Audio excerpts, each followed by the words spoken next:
Hey, welcome back, Math Gurus. Today's video is going to focus on volume of rectangular prisms. These are problems on old 5th grade STAAR test. So let's go ahead and get started. A rectangular prism has dimensions in inches as shown. So it's already labeled for you. The prism will be completely filled with unit cubes that each have a volume of 1 cubic inch. How many unit cubes are needed to fill the prism? Okay, so first thing I would want my students to do is write down the formula. Volume equals area of the base times height. And so I'm going to shade my base. There's two parallel congruent bases. Typically, it doesn't really matter. You can use the top and the bottoms, the left and the right, or the front and the back. I'm just going to use the top and bottom for this one. And so my base is a rectangle.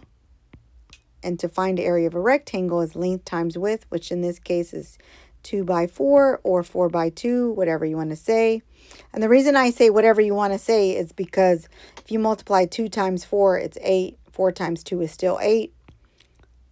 The area of my base still ends up 8, so don't get caught up in that. It's the height, which is the distance between both bases, is 2. I don't know if I mentioned that on my other video. Height is just the distance between the bases. I'll go ahead and plug this in. And then the volume would be 16 units cubed. And if you notice, that answer choice is D. All right, so let's go to the next one. The shade cube has a volume of 1 cubic unit. Cubes like this will be used to completely fill the rectangular prism that has dimensions shown.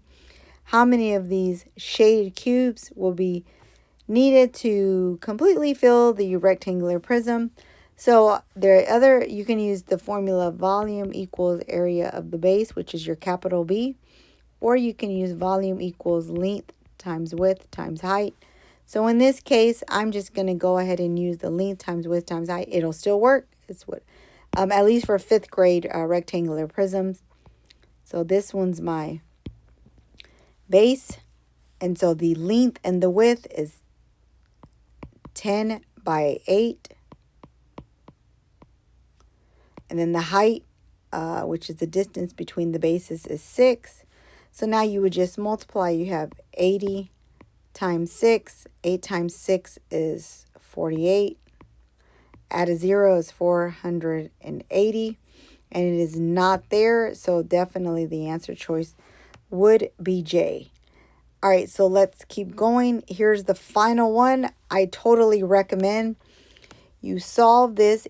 Answer the question in the comments. If this video helped, don't forget to hit like and subscribe.